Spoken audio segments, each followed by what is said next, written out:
منذ أكثر من 20 عاما لم يشعر عفيف المهيري العامل في القطاع السياحي في مدينة سوسة الساحلية بمثل هذا الخوف على قوته وقوت أولاده. مدينة سوسة التي تنتعش من السياحة ستشهد ركودا كبيرا بعد الضربة الإرهابية العنيفة التي حصدت أرواح سواح أجانب. فاجئنا أنه العديد من السياح مش يغادروا المنطقة هذه، مش يرجعوا لبلدانهم. مستأثر أكيد، مستأثر على الوضع نتاعنا وعلى التجارة نتاعنا وعلى العائلات والخدامة هنا. الناس بسيطة يقطب خبز. يواصل العاملون في الفندق الذي شهد الهجوم المسلح تنظيف المكان وإزالة آثار دماء الضحايا، كما تواصل الشركة السياحية إجلاء السواح.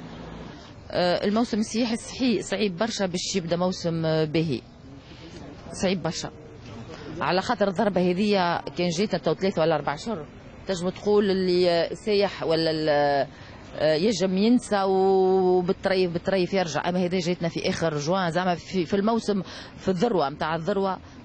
السلطات التونسية أكدت أنها لن تتوانى في مكافحة الإرهاب، فقد أعلن رئيس الوزراء الحبيب الصيد عدة إجراءات من بينها إغلاق 80 مسجدا غير خاضع لرقابة الدولة.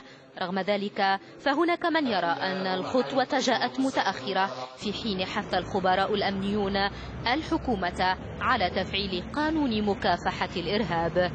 هذه الإجراءات ممكن جاءت في وقت متأخر نسبيا، لأنه أولى الأولويات احنا نعرفوها في استراتيجية الحكومة هي إعادة المنظومة الأمنية.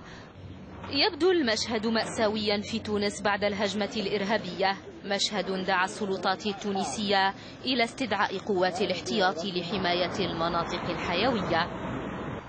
مدينة سوسة جوهرة الساحل، مدينة يخيم عليها الحزن في 10 أيام رمضان، مدينة ودعت سياحها لتستقبل موسما سياحيا هو الأعنف في تاريخها. رحل المصطفون من هنا بعد أن أفسد عليهم عطلتهم الصيفية الهجوم الإرهابي الدامي. مبروك خضير لقناة RT من منتجع القنطاوي في مدينة سوسة الساحلية.